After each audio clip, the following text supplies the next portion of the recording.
Hey friends, Carrie here. Today I have something a little different for you than my usual way of doing the readings. You may have noticed that I have one other read with me reading in my channel. So today I'm bringing you this reading in hopes that you would want to follow along with me.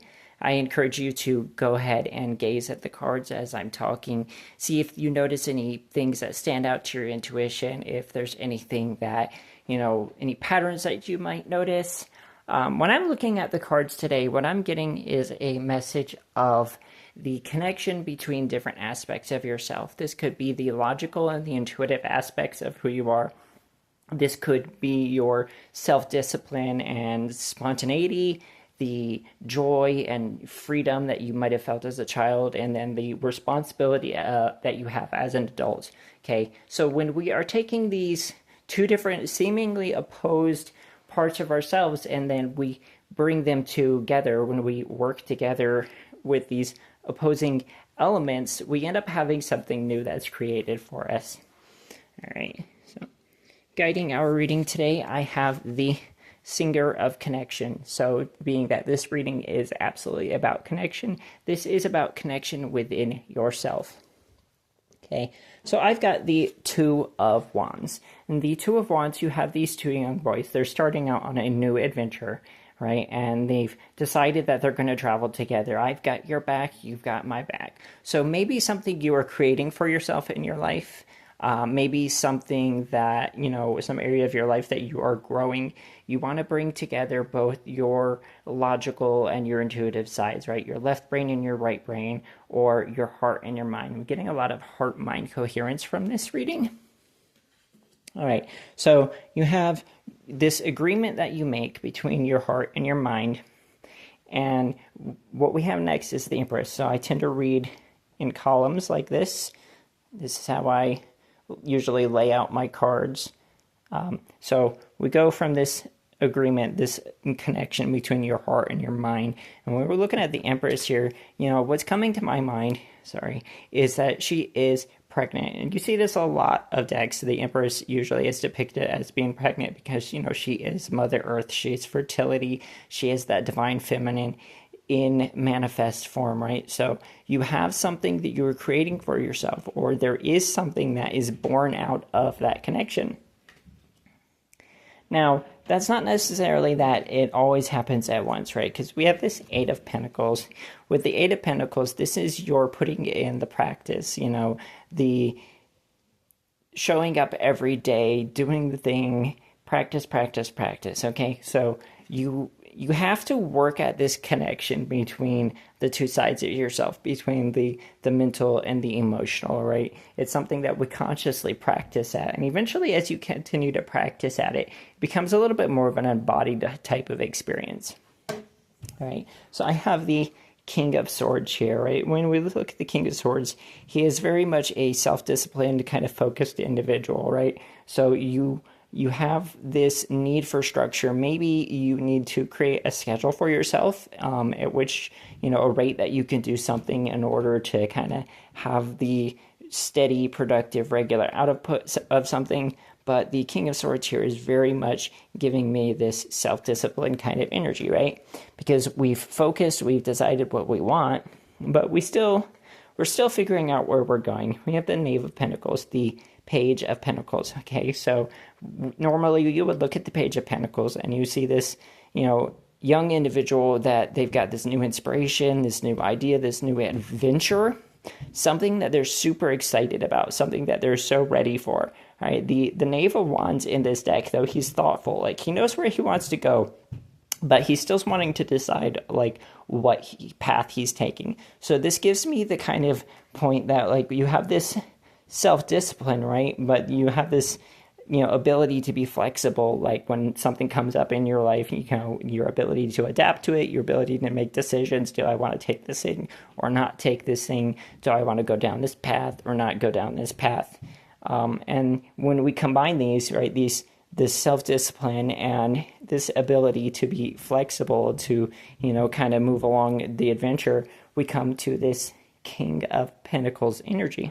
Okay, so when we think of the King of Pentacles, they are very much an intelligent businessman. Maybe they're not always the most exciting, at least up front, but they have a good, solid approach toward things. They have, the ability to put in the correct actions to create prosperity for themselves. So you are creating this prosperity for yourself. And even if it does seem boring at first, it actually ultimately does lead to something better. Because I'm looking at this Nine of Wands, right? You think of the Nine of Wands in the Rider-Waite-Smith deck, you would have this individual that they've had enough experience that they're prepared to be able to handle circumstances as they come. So say, for example, you have something that comes up in your life that is, maybe giving you some sort of challenge. You have the ability to meet that, right? Because when you meet whatever is happening to you in life, whenever you're meeting whatever the circumstances are and handling it, you're actually creating a safe space for your inner child. The Sun here, this is that renewed joy. We might think of the Fool as the brand new naive joy, whereas the Sun is the reborn type of joy. The same way that you see the sun coming up during the after the end of the winter solstice, and how the days get warmer and longer. This is you having been through the winter of your life, and you're making this decision to come back to your joy. You've created a safe space for yourself to have this joy, right? The Nine of Wands, the ability to handle things, gives you the freedom to just be, to just allow yourself to be in the moment, have that happiness, not have to worry about things. And here's the thing too, it actually brings you to a level of self-mastery. Self-mastery in this case is this balance between, the opposites of ourselves, our mind, our emotions, our bodies, our thoughts. When we have this ability to navigate the various elements of ourselves because we have been working at consciously blending them together, you have this self-mastery, right?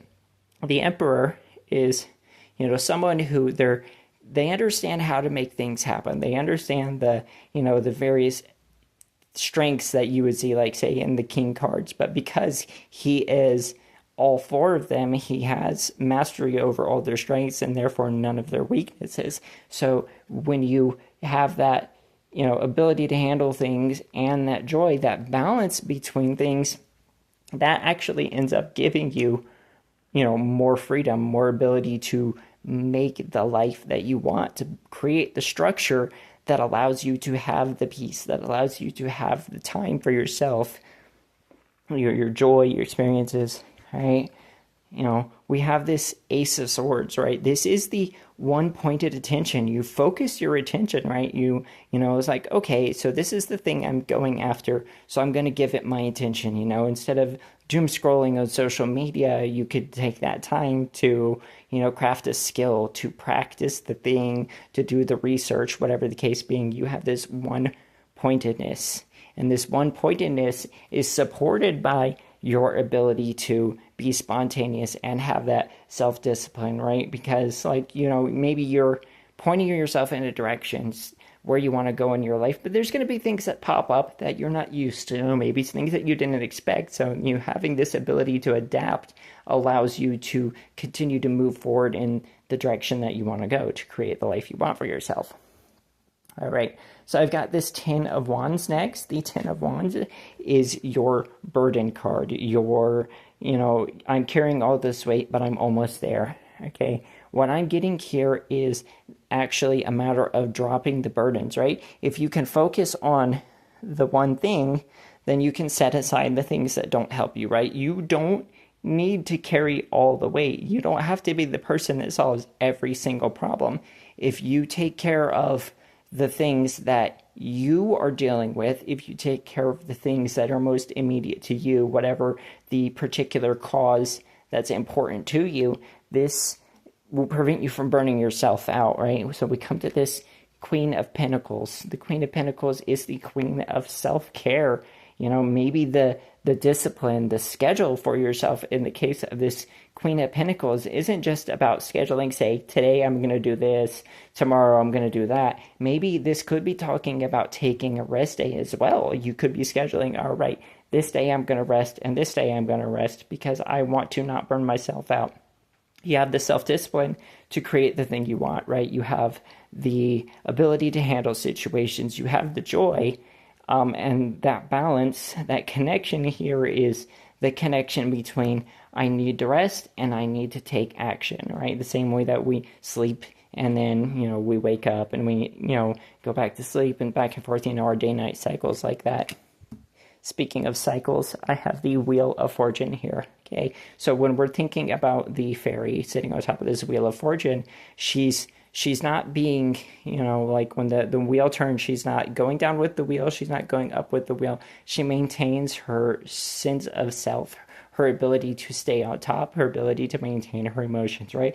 You've created the structure in your life, the safety, the home, the support, the community, and you have the rest so you don't burn yourself out. You keep your skills sharp enough to handle the turning of life, the ups and downs, but you have enough energy also to meet those kinds of situations. All right, so say if some situation comes up, you now have the ability to look at something from a different angle. All right, the Hanged Fae. You have the ability to step back. Say, for example, if you're experiencing something that you don't like, this perspective, this ability for you to step back can give you feedback, can give you information about yourself, about the world around you, about your life, about your decisions. This ability to step back lets you see the map, so to speak, right? We have the Three of Wands, these two boys that had set off early in the beginning in the Two of Wands in this adventure.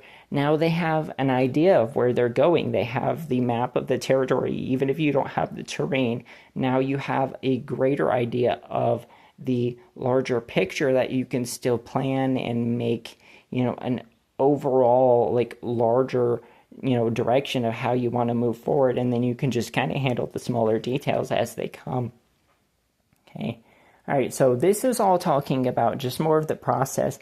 Now, what we got here, these 6 cards, this is kind of more of an end result, what I'm seeing.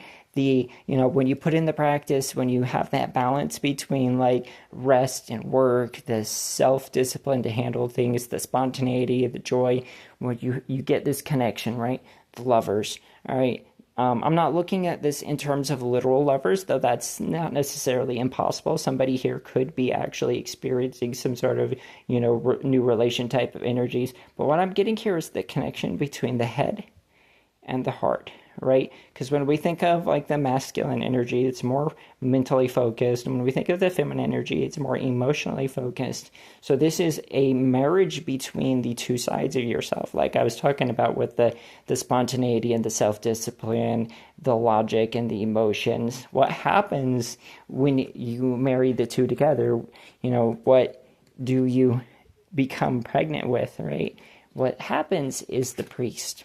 The Priest is the Hierophant of this deck. I like to think of the Priest as the embodiment card. Somebody who has made spirituality a very strong and important focus of their life and has used it for self-transformation, for self-growth, and they're kind of an embodiment, right? Like, it's not to say that, like, you as the Priest, as this spiritual individual, that you never make mistakes or that you don't ever feel, like, emotions that you don't want to. It just means that it's no longer your base level. It's no longer, like, your starting point. So you have more consistency with the kinds of experiences and emotions and connections that you do want to experience, especially since the Priest is supposed to be that embodied connection between heaven and earth, between the divine and self. Of course, you're actually finding with this union between your heart and your mind that you, in fact, are this divinity. You are an expression of it, much in the same way that the leaf off of a tree is, everything about that leaf is the tree, even if it's not the whole thing. You, even if you don't experience yourself as, the higher power, you can have enough of an experience to realize that you are a part of it, that everything in you is that very nature, is that very, divinity, even if it's not 100% of it. 100% of you is that. Okay? And that's when you come to this kind of satisfaction in yourself, this contentment to where you don't feel the need for some sort of outside influence to make you happy. Now, you'd still get to enjoy the beautiful things in your life, but they become more of an icing on the cake. Right? We have the Nine of Cups reversed, right? You would have the Nine of Cups in the Rider-Waite-Smith. That would be, this individual here. He looks very content. He looks very smug. He's got the material wealth. He's got the prosperity. He's got that contentment that has come from an external space. You are not reliant on the external to give you that contentment, that happiness, that joy. Yes, you can experience it, but because you're not hung up on it, because, you're not overwhelmed by the ups and downs of life and you're able to ride it, if something does come up, it doesn't knock you off center. You stay content, centered in yourself in this priest energy. Okay. So, you're starting to grow, the connection's forming, and this connection actually ends up creating exterior connections, right? We do have the Seven of Pentacles, which is that energy where you could see something growing, you take a step back to appreciate the progress that you've made. Well, in this deck, this fairy, she has her two mice friends here, so they are able to enjoy this together, right? They are growing together. You're probably growing alongside others. Coming up next, I have the Four of Cups, right? We would think of the Four of Cups as the individual meditating. He's got the three cups in front of him, and then he's got the one off to the side being offered that he's not noticing. Okay, so this is like sometimes we may still get caught up in, experiences in life to where, we may not see the blessing in a situation, where we may not understand the bigger picture, or if there is something else there for us, we may not see it, right? And that's what I was talking about with the priest, because you still have, like I said, you still have your day-to-day experiences, but you at least embody enough of a sense of yourself that you can take a look at this, and instead of going, okay, well, everything's bad, you can come to understand your circumstances. You can come to understand yourself. Every experience you have can be a lesson. Everything that you go through can be a teacher. And it brings you into this priestess energy, the high priestess. She knows herself very well. She looks within. It's very much similar to the priest energy here, except where he is more the outward expression of it. She's more the inward experience of it. You continue to get to know yourself better. You allow the situations and circumstances you experience to teach you, and everything can feed your growth. Every bit of joy, every bit of sadness, all the ups and all the downs, when you have both the ability to handle life situations through skills, through self-discipline, and then you have the ability to be spontaneous and joyful. These are the things that together help you to connect with your place in the seasons and the rhythms of life in your own life, and to be able to navigate things more effectively. All right, friend, I hope this reading has been helpful for you. If it has, go ahead and leave me a like. Drop a comment. Tell me about anything you may have perceived in this reading. If you're not subscribed to my channel already, I would absolutely love it if you would subscribe. Head into the channel, find a reading that resonates with you. If you don't find a reading that resonates with you, you could also head into my community section where I have a pinned post. You can ask me for a reading and I will make a video for you. All right, friend, I will see you in the next one.